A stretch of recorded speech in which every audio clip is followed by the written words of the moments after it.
Hello students, disaster management की जो ई lecture series में अपन नेक्स्ट लेक्चर अपन देखने जा रहे हैं नेचुरल एनवायरनमेंट हजार्ड्स, है ना।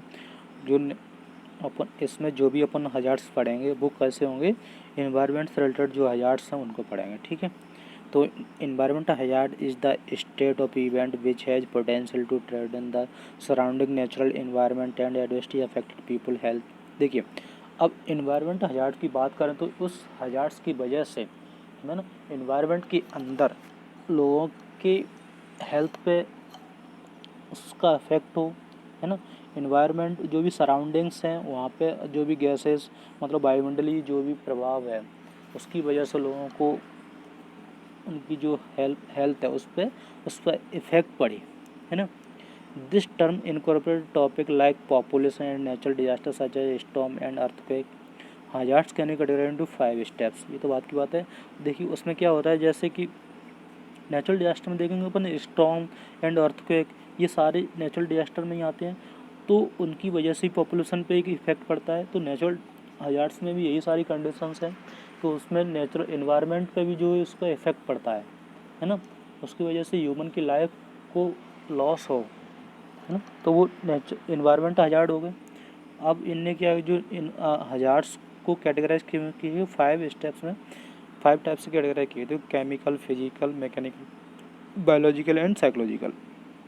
देखिए chemical hazard and toxic substance क्या होते हैं। Chemical hazards and toxic substance falls to wide range of health hazard such as irritation, sensitization and chronic density and physical hazards such as flammability, corrosion and reactivity। तो ये सारे chemical hazards में कौन कौन से आ रहे हैं, जैसे सैनिटाइजेशन है ना, यानी कार्सिनोजेनिसिटी एंड इरिटेशंस होने लगे, तो ये सारे है ना।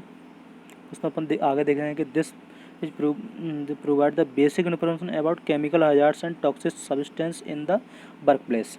While not the hazards associated with every chemical and toxic substance are the address here, we do provide relevant link to other pages with additional information about hazards and method to control exposure in the workplace। देखिए अब वहाँ पर क्या होगा कि अपन ने देखा कि प्रोवाइड करना है रिलीवेंट लिंक। एक मिनट। A natural disaster can cause a loss of life और प्रॉपर्टी डैमेज, ये तो अपन को बताया है। Typically leave some economic damage in its wake. The severity of the which depend of the affected population resilience और एबिलिटी टू रिकवर। तो natural disaster क्या है, तो वही सारी चीज़ें हैं कि जिसकी वजह से प्रॉपर्टी डैमेज हो, लाइफ को लॉस हो, है ना, ये सारी चीज़ें। And adverse event will not rise to the level of the disaster if it occur in an area without vulnerable population. In a vulnerable area, however, such as San Francisco, earthquake can have destructive consequences, leave lasting damage requiring years to repair। तो ये सारी चीज़ें ये भी अपन ने देखा था, है ना। नेचुरल डिजास्टर ये अपन आगे पढ़ चुके हैं, तो उसमें भी ये सारी चीज़ें हैं कि कितने परसेंट मतलब नेचुरल डिजास्टर की कंडीशंस क्रिएट हो, है ना। देखो ये एक माउंटेन कैंपेनिंग है कि माउंटेन में क्या होता है, मतलब बस स्लाइडिंग होने लगा, मतलब जो आइस है वहाँ पे स्लाइडिंग होने लगी, तो उसकी वजह से जो भी पीपल्स थे अपन ने देखा कि 40,000 एंड 80,000 सोल्जर्स डाइड हो गए, है ना। तो ये सब क्या है, एक तरीके से अपन देखें नेचुरल है ना, और natural during World War an estimated इतने सोल्जर्स डाइड हो गए थे, result on avalanche during the mountain campaigning in an Alps and Austria Italian front, many of which were caused by artillery fire ना। अपन हाइड्रोलॉजिकल डिजास्टर की बात करें तो हाइड्रोलॉजिकल डिजास्टर में अपन देखते हैं कि जो पानी से रिलेटेड जो डिजास्टर होते हैं वो हाइड्रोलॉजिकल डिजास्टर होते हैं। It is a violent, sudden and destructive change in either in the quality of the earth water or in the distribution of movement of water on land below the surface or in atmosphere। A flood is an overflow of an expanse of water that submerges land, and the EU flood directive defined a flood as a temporary covering by water of land not normally covered by water। देखिए flood क्या है कि overflow होने लगता है पानी का। देखिए आपने देखा होगा कभी कभी इतना पानी गिरता है कि सपोज करो गलियों में भी देखते हैं तो पानी ऐसे बह रहा है जैसे कि नदियों में पानी बह रहा है। अगर यही कंडीशन थोड़ा मतलब कहने का मतलब है कि बारिश इतनी ज़्यादा होने लगे कि मतलब फ्लड वाली कंडीशन बन जाए, पानी के निकलने की सही से व्यवस्था ना हो, है ना, क्योंकि पानी का जो एग्जिट पॉइंट है अगर वो सही से नहीं है तो फिर क्या ओवरफ्लो होगा तो बाढ़ वाली कंडीशन बनेंगी। In the sense of flowing water the world में also in applied on the inflow of the tide, है ना। फ्लडिंग में result from the volume of water within the body of water such as the river और lake which overflow और break leave, है ना, with the result that can some of the water escape the usual boundaries, you know, while the size of the lake or other body of water will vary with seasonal changes in and snow melt होने लगे, है ना। तो जब water flow होगा तो water flow से क्या स्नो मेल्ट भी होने लगेगा, है ना। It is not a significant flood unless the water covers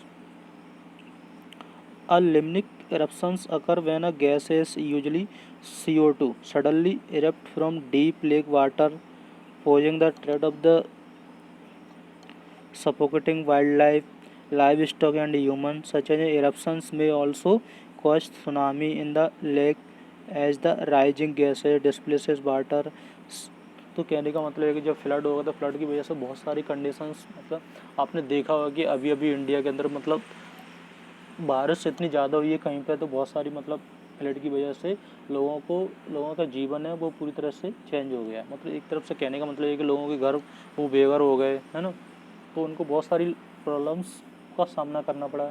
जैसे सपोज को लाइट की प्रॉब्लम भी आने लगी, मतलब लोगों को नेटवर्क एक दूसरे से बात करने में भी दिक्कत हो रही थी क्योंकि जब लाइट ही नहीं है तो मोबाइल डिस्चार्ज पड़े हैं और वहाँ पे जो भी कम्युनिकेशन का जो भी मीडियम है वो भी सब बंद है। तो फिर मतलब कितना फ्लड की वजह से लॉस होने लगा, है ना। उसका देखिए जब सुनामी क्या होता है कि tsunami can caused by the under sea earthquake as the one caused by the 2004 Indian Ocean earthquake or by landslides such as the one which occurred as by Alaska। देखिए सुनामी क्या होती है, tsunami किसका कारण है, tsunami मैंने ही बताया कि जो सुनामी है वो अर्थक्वेक की वजह से भी हो सकती है। तो इसमें सीधा से लगे tsunami can be caused by under sea earthquake as the one caused by the 2004 Indian ocean earthquake. तो 2004 के इंडियन ओशन अर्थक्वेक की वजह से क्या होता है landslide such as one of the occurred in Lituya Bay and Alaska. 2004 Indian ocean earthquake created the Boxing Day tsunami on March 11, 2011, tsunami occurred near Fukushima, Japan and spread through the Pacific। तो ये जो examples हैं tsunami के, है ना, cyclone, tropical cyclone, hurricanes, typhoon and different name of the same phenomena cyclone storm. तो ये सब जो भी अपन डिफरेंट नेम दे रहे हैं वो किसके मतलब कहने का मतलब सेम फिनोमेना है साइक्लोन का, है ना। cyclone storm system that form over the oceans, the deadliest hurricanes ever was the 1970 polar cyclone, the deadliest Atlantic hurricanes was the Great Hurricane of 70-80 which devastated Martinique। एक minute, ठीक है। तो ये सारे किसके एग्जाम्पल हैं, एक दूसरे साइक्लोन के, है ना। एक्स्ट्रा ट्रॉपिकल cyclones, जो extra tropical cyclones sometimes called the mid latitude cyclone are the group of cyclone defined as a synoptic scale low pressure weather system that occur in the middle latitude of the earth, not having tropical characteristic and are the connected with front and horizontal gradient in temperature and dew point, otherwise known as the baroclinic zones बोलते हैं। As tropical cyclone they are the new by different name of the different regions, है ना। तो extra tropical cyclones हो गए, ठीक है। उसके बाद अपन देखेंगे ये लेक्चर में अपन इतना ही रखते हैं, और इससे आगे का अपन नेक्स्ट लेक्चर में अपन कंटिन्यू करेंगे, ठीक है। ओके।